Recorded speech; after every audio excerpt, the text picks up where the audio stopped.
Hi friends, welcome to VIP வஸ்னி channel. இன்றைக்கி என்ன பார்க்க போகிறோன்னா, புரட்டாசி மாதம் ஃபுல்லாகவே நாங்கள் விரதம் இருந்து இந்த மாதிரி நாங்கள் தழுவு போட்டு சாமி கும்பிடுவோம். கண்டிப்பாக எல்லார் வீட்லேயுமே தழுவு போட்டு நாங்கள் சாமி கும்பிட்றது வழக்கம் தான். ஆனால் நாங்கள் எங்கள் வீட்டு முறைப்படி எப்படி தழுவு போட்டு நாங்கள் விரதத்தை முடிப்போம் அப்படின்னு நான் ஃபுல் வீடியோஸாக நான் கொடுத்துருக்கேன். கண்டிப்பாக வீடியோஸை ஸ்கிப் பண்ணாமல் பாருங்கள், உங்களுக்கு ரொம்ப யூஸ்ஃபுல்லாக இருக்கும்.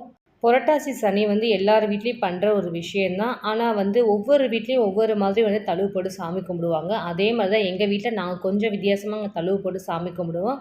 அதனால் வீடியோஸை மட்டும் ஸ்கிப் பண்ணாமல் பாருங்கள். ஃபஸ்ட் டைம் சேனலில் பார்க்குறவங்க அதுனா சப்ஸ்கிரைப் பட்டனை கொஞ்சம் கிளிக் பண்ணிக்கோங்க. பக்கத்தில் இருக்கிற பெல் ஐக்கானை கிளிக் பண்ணும்போது ஆல்ன்ற ஆப்ஷன் கொடுத்தீங்கன்னா நான் போடுற வீடியோஸ் எல்லாமே உங்களுக்கு ஆன் த ஸ்பாட்டில் சேரும். வாங்க வீடியோஸ்குள்ளே போகலாம். ஏர்லி மார்னிங்கே நான் எந்திரிச்சிட்டேன். ஏன்னா புரட்டாசி சனிக்கிழமை வேலை இருக்கிறதுனால. ஸோ எங்கள் வீட்டில் அன்றைக்கி நான் போட்ட கோலம் தான் இது.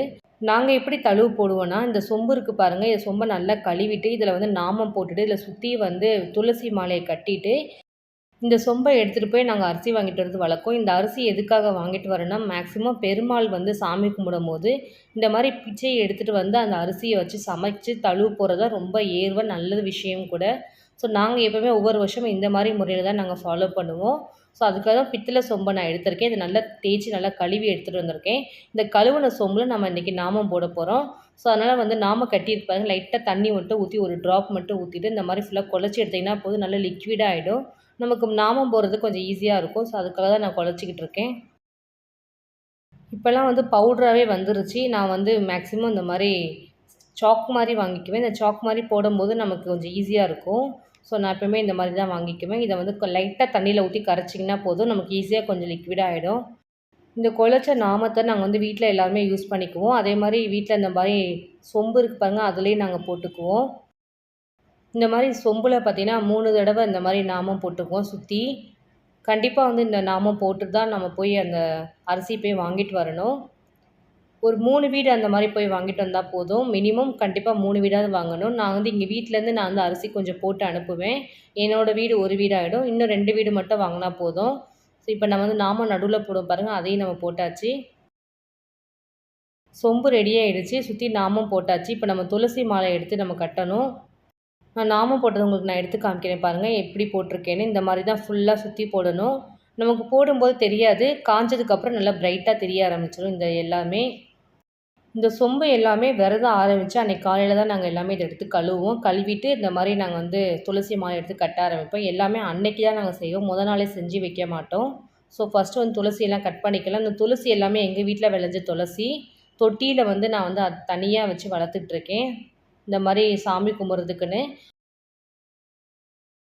இந்த புரட்டாசி மாதம் வருதுன்னு அவங்களுக்கு தெரியுமான்னு தெரியல. ஆனால் எங்கே பார்த்தாலுமே இந்த துளசி செடி பார்த்திங்கன்னா அதிகமாக க்ரோத்தாக இருக்கும். எங்கள் வீடை சுற்றி நிறைய பிளேஸில் அந்த துளசி செடி நிறைய க்ரோத்தாக இருந்துச்சு. ஸோ எங்கள் வீட்டு தொட்டியில் வளர்ந்துருந்துச்சு. இதை நம்ம ஃபுல்லாக கட் பண்ணியாச்சு. இப்போ நம்ம குச்சி குச்சியாக இருக்கிறதுனால நம்ம கட்ட முடியாது. இதை ஃபுல்லாகவே நம்ம அந்த குச்சியில் வெறும் அந்த இலையை மட்டும் நம்ம ஃபுல்லாக பிச்சு எடுத்துக்கலாம். நம்ம பூ கட்டுவோம் பாருங்கள், அதே மாதிரி தான் துளசி மாலையும் கட்ட போகிறோம். இந்த மாதிரி துளசியை மாலையாக கட்டி அந்த சொம்பில் கட்டிக்க தான் கொண்டுட்டு போகணும். வெறும் சொம்பு கொண்டு போகக்கூடாது. அதே மாதிரி வீட்டில் பெருமாள் ஃபோட்டோ இருக்கு பாருங்கள், அந்த ஃபோட்டோவுக்கும் நாங்கள் துளசி மாலை தான் போடுவோம். துளசி எல்லாமே பிச்சு எடுத்தாச்சு. இப்போ நம்ம கட்ட ஆரம்பிச்சிடலாம். நம்ம பூ கட்டுவோம் பாருங்கள், அதே மாதிரி தான் மடித்து மடித்து கட்ட போகிறோம். இது கட்டுறது ரொம்ப ஈஸி, சீக்கிரமே கட்டி முடிச்சிடலாம். பூ நான் நமக்கு பிச்சு போயிடும் அப்படின்னு நம்ம பயப்படலாம். ஆனால் இந்த துளசி மாலை டக்குனே கட்டி முடிச்சிடலாம். அப்படியே ஒன்று ஒன்றா எடுத்து எடுத்து சுருட்டி சுருட்டி வச்சிங்கன்னா போதும், டக்கு டக்குன்னு கட்டி முடிச்சிடலாம். நம்ம கட்டும்போது அந்த துளசியோட விதை இருக்குது பாருங்கள், இந்த விதையெல்லாம் தூக்கி அப்படியே போட்டினா போதும் மண்ணில். அடுத்து திரும்பி நமக்கு அந்த செடியாக க்ரோத் ஆக ஆரம்பிக்கும். இந்த மாதிரி கீழே கொட்டுற விதையை எடுத்து போட்டினா போதும், கண்டிப்பாக நெக்ஸ்ட்டு துளசி வர ஆரம்பிச்சிடும். நமக்கு செடியாக சின்ன சின்ன கன்னுவாக வர ஆரம்பிக்கும். தண்ணி ஊற்றி விட்டினா நல்லா சூப்பராக க்ரோத் ஆகிடும். துளசி மாலையும் நம்ம கட்டியாச்சு. சொம்புக்கு தேவையான அளவுக்கு நான் கொஞ்சம் கட்டியிருக்கேன். அப்புறம் வீட்டு சாமி ஃபோட்டோவுக்கு நான் இதை யூஸ் பண்ணிக்க போகிறேன். ஸோ தேவையான அளவுக்கு ஃபஸ்ட்டு கட் பண்ணிக்கலாம். சொம்பு கரெக்டாக மட்டும் கட் பண்ணிக்கலாம், அப்போ தான் கரெக்டாக இருக்கும். இல்லைனா தொங்க ஆரம்பிக்கும்.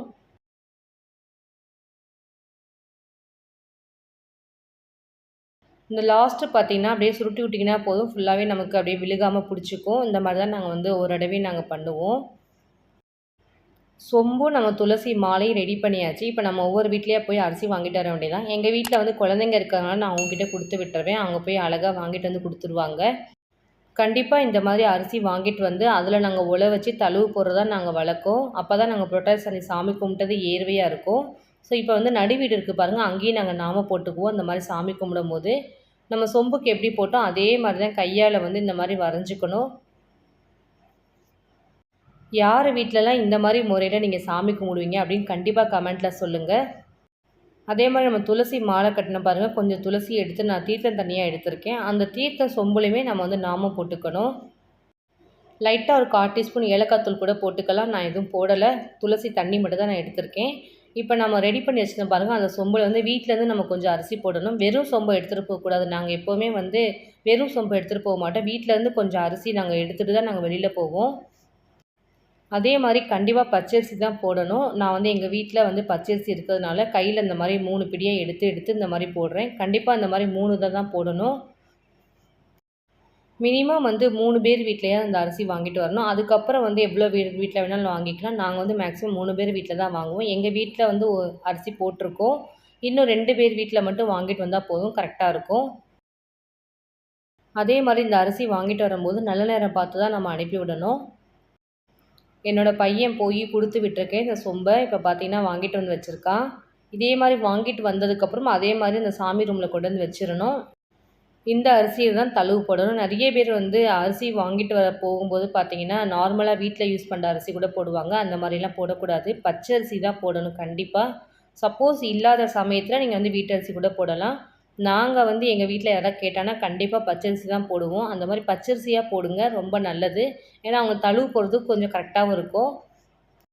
நிறைய பேருக்கு தெரியாதனால வீட்டில் யூஸ் பண்ணுற அரிசியை கூட போட்டுருவாங்க. சரி, ஓகே, நாங்களும் ஒன்றும் சொல்லவும் முடியாது. அந்த அரிசியும் நாங்கள் வந்து சமைச்சு தான் நாங்கள் வந்து சாமிக்கு வைக்கணும்.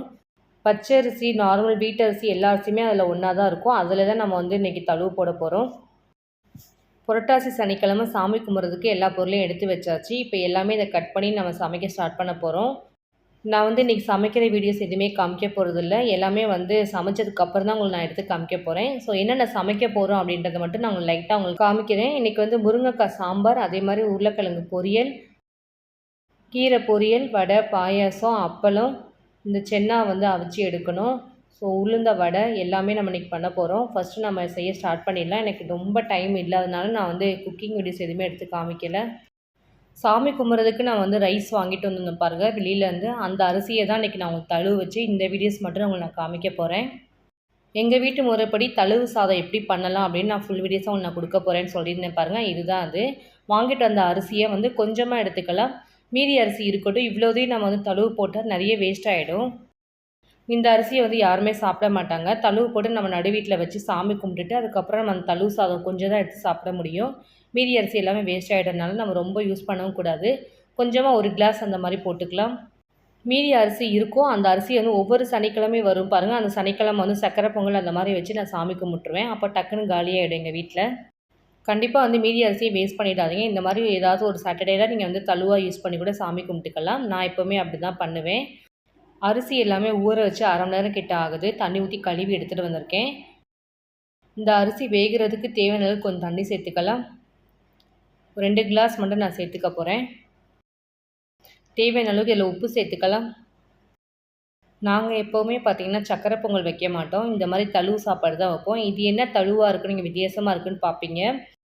ஒன்றும் இல்லை, ரைஸில் வந்து லைட்டாக உப்பு போட்டுட்டு இந்த மாதிரி ரைஸை ஃபுல்லாக வேக வச்சு எடுக்க போகிறோம். இந்த ரைஸும் அந்த தண்ணியும் நல்லா மிக்சடாக ஃபுல்லாக வேகணும், நல்லா கொலைய வேகணும். நம்ம பொங்கல் எப்படி பண்ணுவோமோ அதே மாதிரி தான் பண்ண போகிறோம். எங்கள் ஊர்லலாம் பார்த்திங்கன்னா இந்த மாதிரி தான் நாங்கள் தழுவு சாப்பாடு ரெடி பண்ணுவோம். பெருமாளுக்கு என்ன தான் நம்ம வகை வகையாக சமைச்சு போட்டாலுமே இந்த தழுவு சாப்பாடு தான் அவருக்கு ரொம்ப ரொம்ப முக்கியம். எங்கள் வீட்டு முறையில் நாங்கள் வந்து தழுவு சாப்பாடு இந்த மாதிரி தான் ரெடி பண்ணுவோம். ஸோ இந்த அரிசியை நல்லா வேக வச்சு நல்லா கொலைய எடுத்துடுவோம். அதுக்கப்புறம் தான் நம்ம தழுவு சாப்பாடை ரெடி பண்ண போகிறோம். இந்த அரிசி பார்த்தீங்கன்னா நான் ஒரு 3 பேர் வீட்டில் வாங்கிட்டு வந்தேன்னு சொன்னேன்ல, அந்த அரிசி தான் இது. அந்த மாதிரி அரிசியில் தான் நம்ம தழுவு சாப்பாடு ரெடி பண்ணணும். நம்ம என்ன சமைச்சாலுமே இந்த தழுவு சாப்பாடுக்கு தவிர வேறு எதுவுமே ஈடே ஆகாது. இதுதான் ரொம்ப ரொம்ப முக்கியம். இந்த தழுவு சாப்பாடு போட்டு முடிக்கும்போது தான் நீங்கள் வந்து விரதத்தை வந்து ஃபுல்லாக கம்ப்ளீட் பண்ண மாதிரி அர்த்தம். அதே மாதிரி சாமி கும்பிடும்போது பார்த்தீங்கன்னா நாங்கள் ஃபுல் ஃபாஸ்டிங்கில் தான் இருப்போம். ஃபாஸ்டிங்கில் இருந்து தான் நாங்கள் விரதத்தை ஃபுல்லாகவே முடிப்போம். அரிசி எல்லாமே பாதி வெந்திருக்கு. இன்னும் கொஞ்சம் நல்லா வேகணும். இது நல்லா குழையிற அளவுக்கு வேக வைக்கணும். இது ரொம்ப செய்கிறது ஈஸி. ஆனால் டக்குன்னு வேலையும் முடிஞ்சிடும். அதே மாதிரி நாங்கள் திருப்பதி ஊருக்கு போகணும் அப்படின்னு நினைப்போம் பாருங்கள். அந்த மாதிரி டைம்லேயும் இந்த மாதிரி தழுவு சாப்பாடு வச்சுட்டு தான் நாங்கள் வந்து திருப்பதி ஊருக்கே போவோம். போகும்போது இதே மாதிரி பண்ணுவோம். அதுமாரி போயிட்டு வந்ததுக்கப்புறம் இதே மாதிரி நாங்கள் பண்ணி தான் நாங்கள் சாமி கும்பிடுவோம். கண்டிப்பாக இந்த மாதிரி நாங்கள் பண்ணிட்டு தான் ஒரு தடவை நாங்கள் போயிட்டு வருவோம். ரைஸ் எல்லாமே நல்லா குக் ஆகிடுச்சு பாருங்கள். முன்னாடிக்கு இப்போவுக்கு கொஞ்சம் லைட்டாக தண்ணியாக தான் இருக்கணும். நமக்கு ஆறுனதுக்கப்புறம் இது நல்லா கெட்டியாகிடும், கரெக்டாகவும் இருக்கும். ஸோ அரிசி எல்லாமே நல்லா வெந்துருச்சு. இதை நம்ம அப்படியே இறக்கி வச்சிடலாம். இந்த மாதிரி பெருமாளுக்கு பிச்சையை எடுத்துகிட்டு வந்த அரிசியில் தான் நாங்கள் வந்து எப்போவுமே தழுவு செஞ்சு சாமி கும்பிடுவோம். ஸோ அரிசி எல்லாமே நல்லா வெந்துருச்சு. சாப்பாடு தட்டு போட்டு மூடி வச்சிடலாம். நெக்ஸ்ட்டு சாமி ரூமை ஃபுல்லாக நம்ம அரேஞ்ச் பண்ணிக்கலாம். எங்கள் வீட்டில் பார்த்திங்கன்னா சாமி ரூம் வந்து ரொம்ப ரொம்ப சின்னது. அந்த சின்ன பிளேஸ்லேயே தான் நாங்கள் ஃபுல்லாகவே பண்ணி முடிக்கணும். சாமிக்கு ஃபுல்லாகவே பூ போட்டு முடிச்சாச்சு. இப்போ நம்ம வந்து பூ போட்டது எல்லாமே உங்களுக்கு ஒன்று ஒன்றா காமிக்கிறேன். எங்கள் வீட்டில் இருக்க சாமிக்கெலாம் எவ்வளோ அழகாக அரேஞ்ச் பண்ணியிருக்கேன்னு. பெருமாள் ஃபோட்டோவுக்கு கண்டிப்பாக துளசி மாலை நாங்கள் கண்டிப்பாக போடுவோம். ஸோ அதே மாதிரி நான் துளசி கொஞ்சம் வச்சுருக்கேன். எல்லா சாமி ஃபோட்டோவுக்கும் பூவெல்லாம் நம்ம போட்டு ரெடி பண்ணியாச்சு. நெக்ஸ்ட்டு வந்து சாமி கும்பிட்ற வேண்டியதான். இன்றைக்கி பெருமாளுக்கு தேவையான எல்லாமே நம்ம சமைச்சிருக்கோம். சமைச்சது எல்லாமே உங்களுக்கு நான் எல்லாத்தையும் காமிக்கிறேன். என்னென்ன இன்றைக்கி நான் சமைச்சிருக்கேன்னு. அதே மாதிரி என்ன வெஜிடபிள்ஸ்லாம் நான் எடுத்து வச்சுருந்தேன் பாருங்கள். அது எல்லாமே குக் பண்ணி முடிச்சாச்சு. ரசம் வச்சுருக்கேன் நான் இன்றைக்கி. அதே மாதிரி உருளைக்கிழங்கு பொரியல் பண்ணியிருக்கேன். நிறைய நான் சமைக்கல, கொஞ்சமாக தான் அளவாக தான் சமைச்சிருக்கேன். நிறைய சமைச்சு வேஸ்ட் ஆகிடுதுன்னு சொல்லிவிட்டு நான் வந்து கம்மியாக பார்த்து இன்றைக்கி சமைச்சிருக்கேன். தழுவு சாப்பாடு சொன்னேன் பாருங்கள், அதுவும் ரெடி ஆகிடுச்சு. நம்ம ஏற்கனவே நான் எப்படி பண்ணுறதுன்னு நான் காமிச்சிருக்கேன். அந்த சாப்பாடு தான் இது. கீரை பொரியல் பண்ணியிருக்கேன். கண்டிப்பாக வந்து இந்த மாதிரி சாமி கும்பிடும்போது ஒரு கீரையாவது சேர்த்துக்கணும். ஸோ அதே மாதிரி நான் இன்றைக்கி வந்து தண்டு கீரை செஞ்சு நான் வந்து பொரியல் பண்ணியிருக்கேன். நெக்ஸ்ட்டு வந்து பாயாசம் பண்ணி எடுத்திருக்கேன். அதே மாதிரி கண்டிப்பாக வந்து கொண்ட கடலை வேக வச்சு நாங்கள் எப்போவுமே வைப்போம். சாம்பார் வச்சுருக்கேன். வெறும் முருங்கைக்காய் போட்ட சாம்பார். இது பார்த்திங்கன்னா எங்கள் வீட்டில் விளைஞ்ச முருங்கைக்காய் தான். அந்த முருங்கைக்காய் போட்டு சாம்பார் வச்சுருக்கேன். ரைஸ் வந்து தேவையான அளவுக்கு நான் சமைச்சு வடித்து வச்சுருக்கேன். நெக்ஸ்ட்டு வந்து அப்பளமும் வடையும் நான் வந்து சுட்டு வச்சுருக்கேன். ஸோ இது எல்லாமே நம்ம வந்து வாழை இலை சாமி ரூமில் வச்சு பரிமாறிக்கலாம் ஃபஸ்ட்டு. கண்டிப்பாக வந்து மினிமம் 5 இலையாவது போடணும். நாங்கள் வந்து எங்கள் வீட்டு முறைப்படி அது சனிக்கிழமை சாமி கும்பிடுறது கண்டிப்பாக 5 இலை போட்டு தான் சாமி கும்பிடுவோம். அதே மாதிரி சாமி ரூமில் ஃபுல்லாக விளக்குலாம் ஏற்றுனதுக்கப்புறம் தான் இலை போடணும். முன்னாடியே இலை போடக்கூடாது. விளக்குலாம் ஏற்றிட்டு நம்ம வந்து பத்தி சாம்பிராணி எல்லாமே வச்சுட்டு அதுக்கப்புறம் தான் நம்ம எப்போவுமே வந்து இலையே போடணும். முன்னாடியே இலையெல்லாம் போட்டுட்டு அதுக்கப்புறம் விளக்கு ஏற்றக்கூடாது. விளக்குலாம் ஏற்றி முடிச்சுட்டு லாஸ்ட்டாக தான் நம்ம ஃபுல்லாக இலை போட்டு சாமிக்கு ஃபுல்லாக பரிமாறணும். நாங்கள் எப்போவுமே இந்த மாதிரி முறையில் தான் நாங்கள் செய்வோம். மீதி அரிசி வாங்கிட்டு வந்தோம் பாருங்கள், அந்த சொம்பில் அப்படியே இருக்குது. நெக்ஸ்ட் வாரத்துக்கு நம்ம தேவையான தழுவுக்கு நம்ம அதை யூஸ் பண்ணிக்கலாம். இப்போ நம்ம வந்து நடுவீட்டில் வந்து தழுவு போட ஸ்டார்ட் பண்ணிடலாம். மேக்ஸிமம் புரட்டாசி சனிக்கிழமை சாமி கும்பிட்றது பார்த்திங்கன்னா இந்த தழுவு சாப்பாடு தான் முக்கியமான சாப்பாடு. இதை வந்து நீங்கள் வச்சிங்கன்னா மட்டும்தான் சனிக்கிழமை சாமி கும்பிட்றதுக்கு அர்த்தமாகவே இருக்கும். பச்சை அரிசி நம்ம வேக வச்சு எடுத்துருந்தோம் பாருங்கள், அந்த ரைஸை சேர்த்துக்கலாம். அதே மாதிரி தழுவு பண்ணுறதுக்கு நாங்கள் எப்போவுமே இந்த மாதிரி முறையில் தான் நாங்கள் செய்வோம். 2 ஸ்பூன் தயிர் சேர்த்துக்கலாம். மேலாப்பில் வந்து வெல்லம் வந்து கொஞ்சம் துருவி போட்டு இந்த மாதிரி நச்சு எடுத்துக்கோங்க. அதை நச்சுனா வெல்லத்தை சேர்த்துக்கலாம். வாழைப்பழம் 2 வாழைப்பழம் நாங்கள் இந்த மாதிரி உரித்து அது மேலே சேர்த்துக்குவோம். எங்கள் வீட்டில் முறைப்படி நாங்கள் வந்து தழுவு சாப்பாடு இப்படி தான் ரெடி பண்ணுவோம். இந்த மாதிரி தான் நாங்கள் பண்ணுவோம். உங்கள் வீட்டில் புரட்டாசி சனிக்கிழமை நீங்கள் எப்படி சாமி கும்பிடுவீங்கன்னு கண்டிப்பாக கமெண்ட்டில் சொல்லுங்கள். எங்கள் வீட்டு முறைப்படி நான் தழுவு சாப்பாடு எப்படி ரெடி பண்ணுறது எல்லாமே நான் செஞ்சு காமிச்சிருக்கேன். இப்போ நம்ம வந்து ஒவ்வொரு பொருளாக வைக்க ஆரம்பிச்சிடலாம். இது வந்து நடு இலையில மட்டும்தான் நாங்கள் தழுவு எப்போவுமே வைப்போம். மற்ற இலையிலலாம் வந்து நம்ம வீட்டில் சமைச்ச சாப்பாடு அதெல்லாம் வச்சுக்குவோம். இப்போ நடு இலையில மட்டும் நம்ம வந்து சுண்டல் நம்ம வேக வச்சுருந்தோம் பாருங்கள், அதை 1 ஸ்பூன் மட்டும் அங்கே இலையில வச்சிடலாம். நெக்ஸ்ட்டு பாயாசம் பண்ணியிருந்தோம் பாருங்கள், அதையும் நம்ம வந்து இலையில வச்சிடலாம். நெக்ஸ்ட்டு நம்ம வந்து வடை போட்டிருந்தோம் பாருங்கள், வடையும் நம்ம ஒரு 3 வடை கிட்ட எடுத்து வச்சிடலாம். தழுவு சாப்பாடு தேவையான எல்லாமே நம்ம எடுத்து வச்சாச்சு ஒரு இலையில. இப்போ நம்ம வந்து சுற்றி வந்து 5 இலை வைக்கணும். தழுவு சாப்பாடு சேர்த்து 5 இலையோட நம்ம கணக்கு பண்ணி நம்ம நடுவீட்டில் நம்ம இலை போட்டு சாமி கும்பிட்ணும். இங்கே பாருங்கள், இந்த மாதிரி தான் நாங்கள் இங்கே எப்போவுமே வந்து ஒவ்வொரு வருஷமும் நாங்கள் செய்வோம். வீட்டில் சமைச்சிருந்தோம் பாருங்கள், வடை, பாயாசம், சாம்பார், பொரியல் எல்லாமே வந்து மற்ற இலையிலலாம் ஃபுல்லாகவே நாங்கள் எடுத்து வச்சுருவோம். வச்சதுக்கப்புறம் ஒவ்வொரு இலையிலையுமே சூடம் வச்சு நாங்கள் வந்து தீபாரத்தனை காமிச்சு தான் சாமி கும்பிடுவோம். இந்த 5 இலையிலையுமே ஒவ்வொரு இலையிலுமே வெளியில் வந்து சூடத்தை வச்சு இந்த மாதிரி தீபாரத்தனை காமிச்சு தான் சாமி கும்பிடுவோம். சாமி கும்பிடும்போது கோயிந்தா கோயிந்தான்னு சொல்லிகிட்டே சாமி கும்பிட்டு நாங்கள் விரதத்தை முடிப்போம். ஒவ்வொருத்தவங்க ஒவ்வொரு மாதிரி முறையில் சாமி கும்பிடுவாங்க. நாங்கள் வந்து எங்கள் வீட்டு முறைப்படி நாங்கள் எப்படி வந்து தழுவு சாப்பாடு ரெடி பண்ணி நாங்கள் வந்து புரட்டாசி சனிக்கிழமை சாமி கும்பிடுவோம் அப்படின்னு நாங்கள் ஃபுல் வீடியோஸும் நான் எடுத்து காமிச்சிருக்கேன். சூடம் எல்லாமே எரிஞ்சிட்டு இருக்கும் போதே தேங்காய் உடைச்சி நாங்கள் வந்து நடுவீட்டில் வச்சுருவோம்.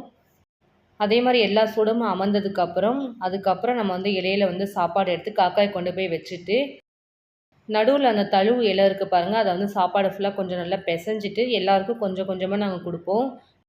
கண்டிப்பா வந்து முதல்ல அந்த தழுவு சாப்பாடு நாங்க வந்து எல்லாருக்கும் குடுத்துட்டு தான் நாங்க வந்து அடுத்த வந்து சாப்பிட ஆரம்பிப்போம்.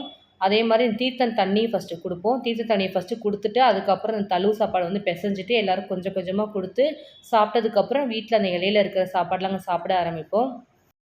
எங்க வீட்டு முறைப்படி நாங்க புரட்டாசி விரதம் இருந்து எப்படி சாமி கும்பிடுவோம் அப்படின்னு நான் ஃபுல் வீடியோஸும் உங்களுக்கு நான் எடுத்து காமிச்சிருக்கேன். கண்டிப்பா உங்களுக்கு யூஸ்ஃபுல்லா இருந்திருக்கும்.